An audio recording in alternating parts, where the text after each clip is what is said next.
வணக்கம் மக்களே. So big pass லைவ்ல வந்து பாத்தீங்கன்னா அடுத்ததா வீட்டுக்குள்ள நுழைந்தது என்னன்னா ஒரு ப்ராப்பரான என்ட்ரி, ஒரு சாங்க போட்டு ஒரு நல்ல என்ட்ரி கொடுத்தது யாருன்னா வினுஷா தான். சோ வரும்போதே பாத்தீங்கன்னா ஒரு 100th டே செலிப்ரேஷனோட ஒரு கிஃப்ட் ஹேம்பரோட வீட்டுக்குள்ள வந்தாங்க.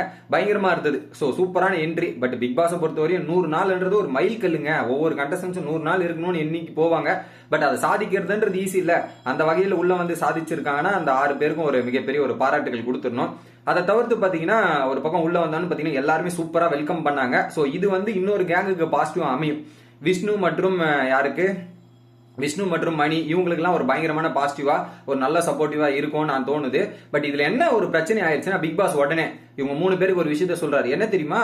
உள்ள வந்தவன வெளி இன்ஃபர்மேஷனை பத்தி பேசாதீங்க, சொல்லி தராதீங்க. வெளி என்ன இன்ஃபர்மேஷன் இருக்கும்போது சொல்லி தராதீங்க, சொல்லவே சொல்லாதீங்க வெளி இன்ஃபர்மேஷன்ன்ற மாதிரி 3 பேருக்கு சொல்லிடுறாரு. யாரு? அக்ஷயா, அனன்யா மற்றும் வினிஷாக்கு. ஏன் பிக் பாஸ் இதுக்கு முன்னாடி வந்து அக்ஷயா சொல்லும் போது அனன்யா சொல்லும் போதெல்லாம் பேச மாட்டீங்க, அவ்வளவு இன்ஃபர்மேஷன் சொல்லிட்டு இருந்தாங்களே, என்ன நீங்க வினுஷா வரும்போது மட்டும் இப்படி போய் ரிஸ்ட்ரிக்ட் பண்றீங்க? ரொம்ப ரொம்ப தப்பா இருக்குதுங்க. அப்ப நீங்க வரும்போதே 3 பேருக்கு சொல்லிருக்கணும்ல. அவங்க எல்லாம் உங்களுக்கு சாதகமான ஆட்கள் வந்து எல்லா இன்ஃபர்மேஷனும் சொல்லிடுவாங்க. அப்போ சொன்னதுக்கு அப்புறம் கேட்க மாட்டீங்க. இப்ப புதுசா ஒரு ஆள் வரும்போது சொல்லாதீங்கன்னு இப்ப வந்து இது கட்டுறது, இதுவே பார்ஷியாலிட்டிங்க, கம்ப்ளீட் பார்ஷியாலிட்டி. அதுக்கு முன்னாடி என்னென்ன விஷயங்கள் சொன்னதாங்க அது எல்லாத்தையுமே முழுக்க முழுக்க இப்படி பண்ணி வச்சிருக்காங்க. என்னது பிக் பாஸ், இதெல்லாம் ரொம்ப அநியாயம், ரொம்ப ரொம்ப அநியாயம். நான் பாக்குற மக்களே, இதெல்லாம் அக்செப்டபிளே பண்ண முடியாது. எல்லாத்தையும் வந்து நீங்க சொல்லிடுவீங்க, இதெல்லாம் பண்ணிடுவீங்க. எப்படி அது ஒரு சார்பாருக்கு ஒரு நியாயம், இன்னொரு சார்பாருக்கு ஒரு நியாயமா? ரெண்டுத்துக்கும் ஒரே நியாயமா இருக்கணும். இது ரெண்டுமே வேற வேறையா இருக்குதுன்றதான் என்னால அக்செப்ட் பண்ண முடியல. இன்னொரு விஷயம் தெரியுமா சொல்றாங்க? யார்? அக்ஷயா பாராட்டுறாங்க. அப்படியே சொம்பு, பெரிய சொம்பு அண்டா கொடுத்துடலாம். அக்ஷயாக்கு அண்டா கொடுத்துடலாம். என்னன்னா மாயா தான் பெஸ்ட், மாயா தான் பிக் பாஸ் வரலாற்றிலேயே மாயா தான் ஒரு சாதனை பெண் அப்படின்ற மாதிரி பேசுறாங்க. அப்படின்னா மாயா இந்த ஒரு பெண்ணா வந்து ஒரு கிரியேட்டிவிட்டி, ஐடியா, இந்த மாதிரி கேமை யோசிக்கிறது, இந்த மாதிரி ஒரு கேமை விளையாடிட்டு போறது, இந்த மாதிரி வேற யாரும் வர முடியாது மாயா, நீ தான் பெஸ்ட் மாயா அப்படின்ற மாதிரி ஏகப்பட்ட டயலாக் போட்டு அடிக்கிறாங்க. ஒரு பக்கம் அனன்யா ஒரு பக்கம்னா, இன்னொரு பக்கம் வந்து அக்ஷயா, ரெண்டும் அப்படியே வந்து நல்லா தூக்குறாங்க, சூப்பரா தூக்குறாங்கன்றது பாக்குது. சோ அது ஒரு நல்ல கேமா வந்து டிசைன் பண்றதா எனக்கு தெரியல. உங்களை வெளியே அமைச்சதுக்கு முழுக்க காரணம் அவங்க தான். அதை கூட தெரியாம நீங்க பேசிட்டு இருக்கீங்க பாத்தீங்களா? அதுதான் எனக்கு ஒரு பக்கம் ஹைலைட்டா இருக்குது. இது ஒரு பக்கம் நடந்துட்டு இருக்கு. இன்னொரு பக்கம் வந்து பாத்தீங்கன்னா பெட்ரூம்ல போயிட்டு சோ இதெல்லாம் வரதுக்கான வாய்ப்பு இருக்கு, இதெல்லாம் நடக்கிறதுக்கான வாய்ப்பு இருக்கு அப்படின்ற மாதிரி பேசுறாங்க. என்னன்னா சோ வெளியே போயிட்டு எனக்கு என்னெல்லாம் நடந்தது அப்படின்றதையும் சொல்லிடுறாங்க. சோ சில எல்லாருமே வந்து வெளியே அந்த சோசியல் மீடியா பக்கம் போகாம இருந்தா ரொம்ப நல்லது. எனக்குலாம் 2 நாள் சோசியல் மீடியாலாம் தரல அப்படின்ற மாதிரி மாயா கிட்ட சொல்றாங்க.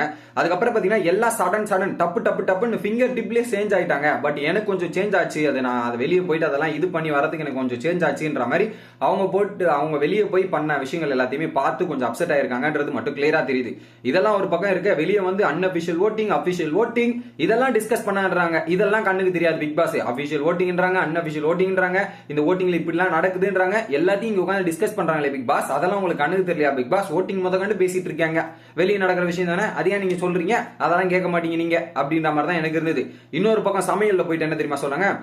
எங்க ஸ்குவாட் உள்ள வருதுங்க, நம்ம ஸ்குவாட் காலை இறங்குறாங்க, வரிசையா நம்ம ஸ்குவாட் இன்னைக்கு உள்ள வருது தெரியும்ல, நம்ம ஸ்குவாட் வரிசையா இறங்கிட்டு பாரு, நம்ம பயங்கரம் பண்றோம், செமையா பண்றோம் அப்படின்ற மாதிரி அவங்க ஸ்குவாட் மெம்பர்ஸ் எல்லாம் வர போறாங்களா. அதான் புள்ளி கேங் அப்படின்ற கேங் என்று அழைக்கப்படும் புள்ளி கேங் ஒட்டுமொத்தமா வந்து களம் இறங்க போகுதுன்ற மாதிரி அக்ஷயா ஓபன் அப் பண்ணிட்டு, ஏன்னா அதெல்லாம் பேசி வந்திருப்பாங்களே, அவங்க எல்லாம் வந்து இறங்க போறோம், ஓ அப்ப மாசு கெத்து அப்படின்ற மாதிரி, ஓ நீ எதை சொல்ற, நம்ம பிடிச்சிடலாம் கிடிச்சிடலான்ற மாதிரி அவங்க ஏதோ ஒரு சீக்ரெட் கொடுக்குற மாதிரி ஒரு வாட்ஸ்அ சொல்லியிருக்காங்க. அது என்னன்றது தெரியல.